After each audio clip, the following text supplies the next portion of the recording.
Tras el rechazo en general en la Cámara de Diputadas y Diputados de la reforma tributaria propuesta por el gobierno del presidente Gabriel Boric, su gobierno y sus ministros han iniciado una serie de diálogos tributarios, como se le ha denominado. De hecho, ya durante esta semana el ministro de Hacienda, el ministro de Economía se reunieron con los grandes empresarios de nuestro país para buscar fórmulas que pudiesen beneficiar a distintos sectores. Vamos a hablar de este tema con el diputado Gaspar Rivas. ¿Cómo está, diputado? Muchas gracias por el contacto. ¿Cómo está, Gabriela? Un gusto saludarla y muchas gracias por la invitación a su programa. Gracias. Diputado, antes de entrar en lo que está ocurriendo ahora con estos intentos por parte del gobierno de alguna manera, ¿no? Reflotar esta reforma, ¿qué le parece lo que ocurrió en la Cámara de Diputadas y Diputados hace ya algunos días cuando finalmente se rechaza la idea de legislar de esta reforma que ha sido catalogada por el mismo gobierno como uno de los pilares de su mismo programa? Bueno, yo, digamos, partiendo una respuesta, quiero dejar en claro que estoy de acuerdo con que se realice una reforma tributaria importante, profunda. Por lo mismo, yo no voté en rechazo abiertamente, sino que me abstuve, tampoco la aprobé. ¿Por qué no aprobé? Porque si bien yo estoy de acuerdo con que se haga una reforma tributaria, estoy de acuerdo con que se haga, pero en dirección hacia los sectores con más recursos. Estamos hablando a los grandes grupos económicos. Yo estaba de acuerdo con el impuesto a los super ricos, ¿cierto? Esta 2,5% que se cobra sobre el capital una sola vez, aquellas personas que tienen una renta, un ingreso o un patrimonio, más que un ingreso, un patrimonio superior a los 11.000 millones de pesos. Estoy de acuerdo también, por supuesto, con perseguir la elusión y sobre todo la evasión fiscal. Pero habían determinados elementos que podían eventualmente perjudicar a las pymes y a los emprendedores. Entonces, por eso no me dio la posibilidad de aprobarlo, consideraba que no correspondía aprobarlo. ¿Por qué no lo rechacé? Precisamente por lo que le acababa de decir, que habían elementos que eran importantes, interesantes y que con los cuales yo estaba de acuerdo. Así que por eso, al no alcanzar la convicción como para aprobarlo, ni tampoco como para rechazarlo, por eso fue mi voto de abstención. Diputado. Esa es la explicación y ese es el sentir que tengo yo respecto Mm. de la reforma tributaria.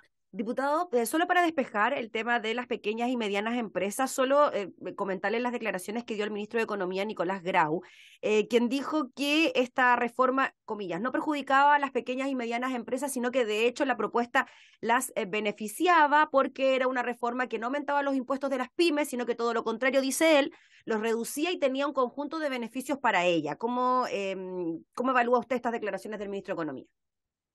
Bueno, justamente se contraponen a lo que decían los propios dirigentes de las asociaciones gremiales de pymes, que, que manifestaban y tuvieron acercamientos con la bancada de diputados del Partido de la Gente, que manifestaban que, por el contrario, iban a hacer, o esta reforma iba a tener elementos negativos para las pequeñas, medianas y microempresas. Entonces, son posturas contrapuestas y ante una cosa tan delicada como una reforma tributaria y sobre todo que pudiera llegar a perjudicar a aquellos emprendedores que son los que generan la mayor cantidad de puestos de trabajo en nuestro país, por eso ante las dos alternativas, yo decidí abstenerme porque no consideraba que estuviera el voto para rechazarla abiertamente,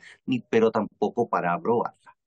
Diputado Gaspar Rivas, y de ahora en adelante, lo que se viene, se habla de distintas alternativas por parte del gobierno, por ejemplo, reactivar el proyecto de royalty minero que se encuentra en la Comisión de Hacienda del Senado. Quizás por ahí, me imagino, el gobierno quiere recolectar los recursos necesarios para las propuestas que integran su programa de gobierno, o bien estos diálogos que está sosteniendo, por ejemplo, con el mundo empresarial, entiendo también será con el mundo legislativo, para llegar a un acuerdo y de alguna manera darle una vuelta a esta reforma y no tener que esperar quizás un año para volver a presentar un proyecto de estas características.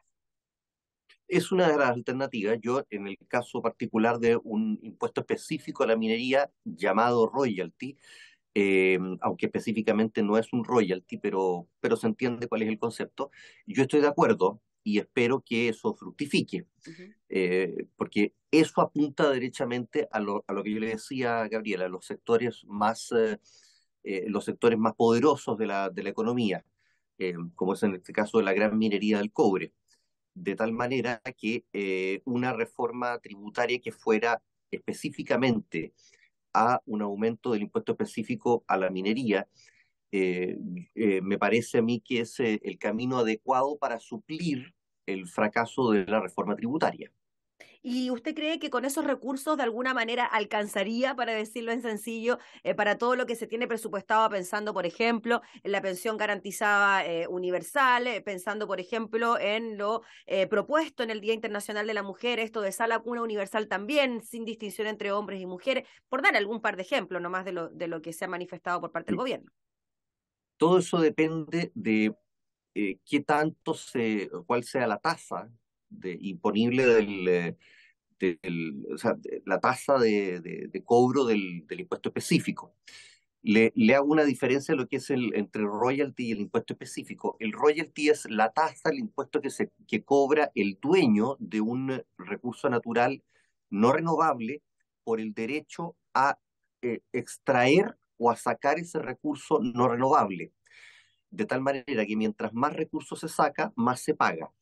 El impuesto específico es aquel que se paga no a la cantidad de recursos no renovables extraídos, sino que se paga sobre la ganancia de la empresa que extrae, en este caso, el cobre. Por eso no es un royalty, porque no se paga por cantidad de toneladas métricas de cobre, sino que se paga por ganancia. Perfecto. Eh, Eso trae una dificultad que es que las empresas mineras, a través de malabares contables o contabilidad creativa, que se llama, por decirlo de alguna manera elegante, aparecen siempre a pérdida o bajan sus utilidades para de esa manera bajar la tasa de impuesto específico que pagan. Pero eso es un tema aparte. Al margen de eso, que yo explicaba, la diferencia y el problema que trae aparejado un impuesto específico por sobre el royalty, eh, vamos a la tasa. Hoy día la tasa del impuesto específico es de un 5%. Se subió, ese impuesto específico data de la época de Ricardo Lagos, hace aproximadamente 18 años atrás, es una tasa muy pequeña, se subió transitoriamente durante el primer gobierno de Sebastián Piñera, producto del terremoto del 27 de febrero del año 2010, para ciertos menesteres que era necesario recaudar dinero de manera excepcional. Eh, yo le decía, su pregunta era si va a alcanzar para la Mm, sala cuna universal, si la PGU, todo va a depender de la tasa. Y yo quiero hacer un poco de historia en lo que es la historia legislativa de nuestro país, Gabriela. En el año 1955, durante el gobierno de Carlos Ibáñez del Campo, su gobierno democrático, no su gobierno dictatorial de los años 20, se dictó si mal no recuerdo, es la ley, ya está derogada, la antigua ley 11.828, que establecía el primer impuesto específico a la gran minería del cobre de la historia de nuestro país. Fue la primera vez que se hizo en el año 55. Y esta ley establecía, fíjese bien, Gabriela, una tasa base de 50%, es decir, 10 veces más que el royalty que tenemos hoy día. Y eso podía llegar a incluso a un 75% dependiendo de las utilidades de la empresa. Ese es un royalty, un impuesto específico, llamémoslo royalty, aunque no lo ujú. es.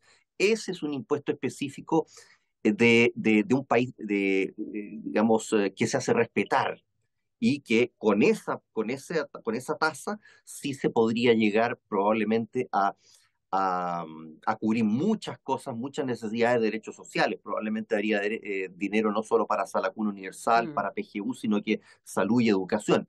Pero para eso se requiere voluntad política de llegar de un 5% a un 50% o por qué no a un 75%. Diputado, usted nos decía que le gustaría un royalty, un impuesto a la minería bien alto, ¿no? En relación a lo que tenemos nosotros. Pero ¿qué le pasa a usted también con el gran empresariado no relacionado con la gran minería y los altos ingresos? Se lo pregunto porque en la reunión entre el gobierno y el sector empresarial ya hubo críticas y cierto rechazo a lo que estaba estipulado en la reforma rechazada, como el impuesto al patrimonio y el tributo a las utilidades retenidas. ¿Usted cree que sin esos dos puntos podría reflotarse algún tipo de reforma y que de alguna manera se recaudara lo que se pensó en un primer momento? Mire, le voy a dar mi opinión personal, Gabriela. Por el contrario, desde el punto de vista mío personal, esos eran los elementos positivos de la reforma tributaria. Ahora, si, si hay otros sectores políticos a los cuales yo siempre critico, que dicen defender a a los emprendedores y a las pymes, y que en realidad lo que hacen es defender, me refiero a los sectores de derecha, que lo que hacen es defender los bolsillos de los grandes grupos económicos, los más poderosos. Si ellos se cierran a esas posibilidades, bueno, claro, el gobierno tendría que analizar alternativas que dejaran afuera esas comillas trabas, como el impuesto a las utilidades retenidas o el impuesto al patrimonio a los súper ricos llamados. En el caso personal mío, eso no significaría un problema, por el contrario, sería eh, algo positivo. Sí, la complicación que tenía yo era respecto de las pymes y los emprendedores, los pequeñitos. Ahora bien, eh, yo creo que si el gobierno quiere perseverar con su reforma tributaria, y entendiendo que la mayoría de los votos de oposición están principalmente en la derecha, en los republicanos, Renovación Nacional, la UDI y Evópoli, tendría probablemente que ceder en algunas cosas como las que usted me estaba nombrando. Pero eso ya es una cosa, es un resorte que le corresponde al Ministerio de Hacienda, le corresponde derechamente al gobierno, decidir qué cosas conservan dentro de la ingeniería de su reforma tributaria y qué otras cosas las eliminan, en qué se concentran en lo más importante y ceden en aquellas cosas que son accesorias para poder concentrarse en lo que ellos consideran importante. Finalmente, diputado Gaspar Rivas, ¿qué le diría usted a la gente que nos está mirando, que nos está escuchando y que de alguna manera siente cierto temor porque quizás estaba entusiasmada con que le aumentara la pensión, quizás estaba entusiasmada en que iba a tener una sola cuna universal y que quizás puede ver retrasado este beneficio o este derecho social producto de la discusión que tenga que sostenerse de nuevo en el Congreso? Yo, Gabriela, al menos les puedo decir un mensaje a título personal, ¿Mm? que en general, no solamente este gobierno, sino que cualquier gobierno que haga una reforma tributaria apuntando a donde debe apuntar, que es a los sectores más económicamente más poderosos, a los grandes poderes económicos de nuestro país, siempre va a contar con mi apoyo. Si yo no apoyé, me abstuve en la votación no es que me haya abstenido de votar, sino que voté en abstención Sí. en esta reforma tributaria, es porque me cabían serias dudas de que podía eventualmente llegar a perjudicar el real motor de la economía chilena, que son las micro, pequeñas y medianas empresas. Pero toda aquella iniciativa, como el impuesto al capital o a los super ricos, aumento del royalty, ojalá una tasa similar a la de el gobierno perdón, de Carlos Ibáñez del Campo, o algún impuesto que sea a los sectores más poderosos de la economía, va a contar siempre con mi apoyo y eso yo lo doy por descontado. Ya pues, diputado Gaspar Rivas, le agradecemos enormemente por el contacto, por explicarnos también estos puntos que tienen relación con las cargas impositivas en el país, así que estaremos atentos a lo que pueda seguir ocurriendo acá en el Congreso con posibles proyectos que apunten entonces a la recaudación fiscal. Muchas gracias por el contacto, que esté muy bien. Muchas gracias a usted, Gabriela. Un gusto, Gracias. gracias. Conversábamos entonces con el diputado Gaspar Rivas sobre el rechazo a la reforma tributaria y a las alternativas que baraja el gobierno para recaudación fiscal.